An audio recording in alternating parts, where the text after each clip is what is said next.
Willy de Meyer, est-ce qu'il y a des moments où un bourgmestre peut passer outre la loi ? Il est préférable de ne pas le faire, mais quand on a une ville qui est en détresse, en état de nécessité sur un sujet, et que d'autre part on constate que dans l'Europe entière, une réponse correcte est donnée au problème, il est du devoir du bourgmestre et du conseil communal d'étudier cette réponse. Ouais, je vous pose cette question parce que la ville de Liège s'apprête à lancer une salle de consommation contrôlée de drogue. C'est interdit par la loi et vous allez quand même le faire. Vous confirmez que vous ouvrirez cette salle début septembre ? Oui, donc je le confirme. Toutes les opérations qui devaient être menées pendant les vacances l'ont été, notamment le recrutement du personnel, qui est pour l'instant en formation. Nous avons également des formations pour les policiers qui sont très concernés, puisque le centre s'ouvrira à côté d'un commissariat. Donc c'est rue Florimond, rue de la Régence. Rue Florimond, donc c'est l'ancien journal de la Wallonie. Rue de la Régence, près de la Grand Poste. Les Liégeoises et les Liégeois connaissent l'endroit. Et donc tout se prépare pour une ouverture, comme vous l'avez dit, début septembre. Donc on a une date précise ou pas encore ? On a en tout cas une période précise, ça devrait se trouver dans la première semaine. Vous voulez pas nous dire plus ? Je ne peux pas vous dire plus, mais je suis sûr que ça se passera pendant la première semaine. Oui. Qu'est-ce qui va se passer dans cette salle ? Donc c'est une salle qui est ouverte aux toxicomanes. On y distribue pas de méthadone et encore moins d'héroïne, bien sûr. On vient avec ce qu'on a acheté en rue et on peut consommer, c'est-à-dire... Donc soit fumer, soit s'injecter le produit, dans des conditions qui sont des conditions de salubrité, de sécurité bien meilleures que ce qu'on peut trouver dans la rue. Donc d'où vient le projet ? Donc il faut savoir que Liège a, par sa proximité avec Maastricht, des problèmes de toxicomanie depuis longtemps, ce qui fait que les autorités publiques ont toujours essayé de développer des réponses à cela. Et pour l'instant, qu'avons-nous ? À Liège, nous avons des scènes ouvertes, c'est-à-dire dans la rue, de consommation de drogue. C'est ça que vous visez ? Vous voulez plus qu'on puisse consommer en rue ? Non, on ne doit plus pouvoir consommer en rue, et ça pour 3 raisons. Donc nous avons évidemment la population qui est incommodée, nous avons les personnes concernées qui sont en détresse, et les agents de service public, soit les policiers, soit les assistants sociaux et le personnel social, qui sont aussi en détresse, parce qu'ils n'ont plus de réponse. On estime qu'il y a plusieurs centaines de scènes d'injection par jour en rue à Liège. La police fait à peu près un millier. Près d'un millier. Oui, il n'y a que 2000 PV distribués par an. Est-ce qu'il n'aurait pas fallu être plus sévère auparavant ? Mais je pense qu'on est sévère, mais il n'y a pas de réponse à cela. Il n'y a pas de réponse pénale, il n'y a pas de réponse dans la suite. C'est ça l'hypocrisie du système, évidemment. C'est-à-dire qu'un PV, ça ne sert pas à grand-chose. Oui, nous avons des lois, mais les lois ne débouchent sur rien en la matière. Donc nous voulons une approche pragmatique qui fasse en sorte que l'espace public soit apaisé, que ces personnes soient accueillies dans des conditions correctes qui vont leur permettre peut-être d'envisager de sortir du cercle infernal. Il y aura des médecins, des infirmiers, des assistants sociaux dans la salle. Donc nous engageons 16 personnes pour ce centre. Ouais. Donc c'est 1 million, c'est ça, d'investissement ? Oui, c'est 1 million d'euros, oui. Et nous avons introduit une série de demandes de subventionnement et nous avons reçu de Madame Gréoli une lettre encourageante à cet égard. Parce qu'il faut savoir que, et c'est la bizarrerie du dossier, si je puis dire, que cette politique a été régionalisée dans le cadre de la 6e réforme de l'État. Ouais, par contre, la législation, elle reste fédérale. Il nous reste une toute petite législation fédérale, c'est-à-dire 3 mots dans un article d'une loi de 21 qui visait à 1921, qui dit qu'on ne peut pas mettre à disposition un local pour la toxicomanie. Vous voudriez la changer, cette loi ? Vous avez déposé une proposition ? J'ai déposé 2 propositions déjà, quand j'étais vice-président du Sénat et quand j'étais député membre de la commission de l'Intérieur. C'était du temps où vous étiez dans la majorité. Aujourd'hui, le PS est dans l'opposition. Autant vous dire que ça a peu de chances d'aboutir.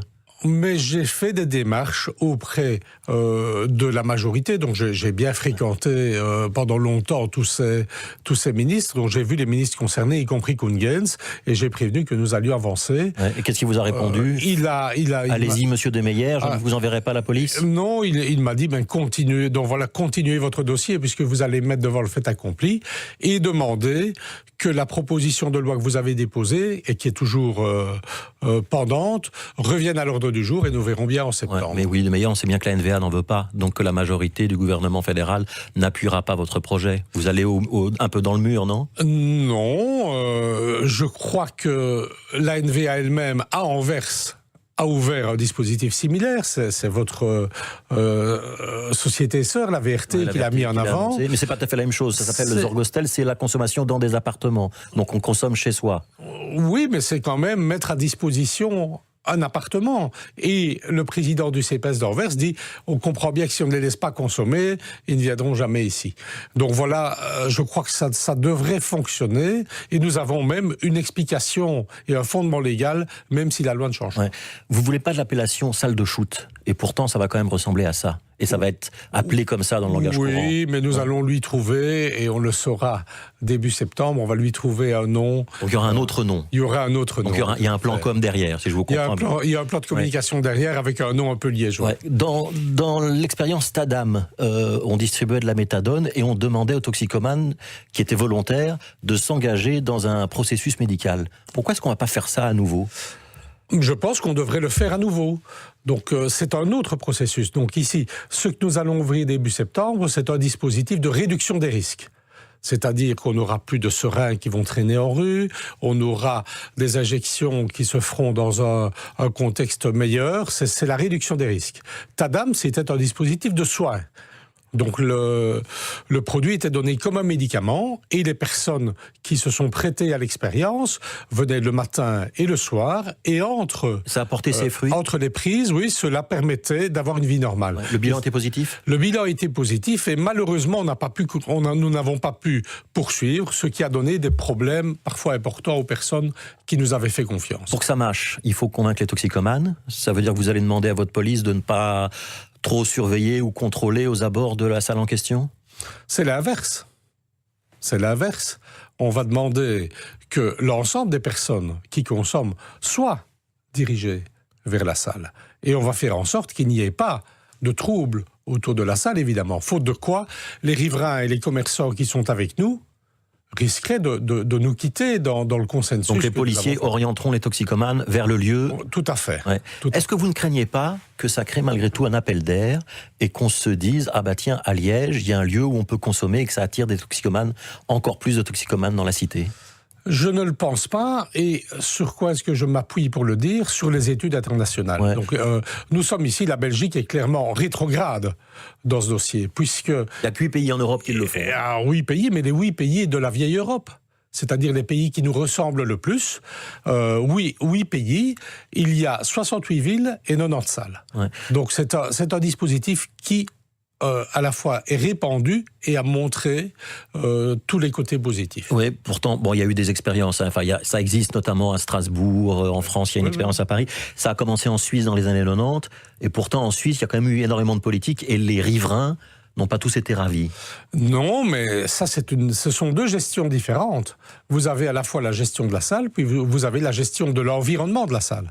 Et ce sont deux démarches différentes, et nous sommes prêts à l'affronter. Ouais, on est à 1 mois et demi des communales. Vous ne craignez pas que ça pollue un petit peu la campagne, cette histoire de salle ? Non, je pense que c'était, au contraire, l'injection en rue qui polluait la campagne. Donc c'est un problème pour la ville de Liège, et il est du devoir des autorités communales, quel que soit le contexte, de trouver des solutions. Et ici, même si le bourgmestre se met hors la loi pour faire ça. Oui, mais ce ne sera pas que le bourgmestre, puisque j'ai l'ensemble du conseil communal avec moi. Alors on va rester dans la campagne électorale. Oui.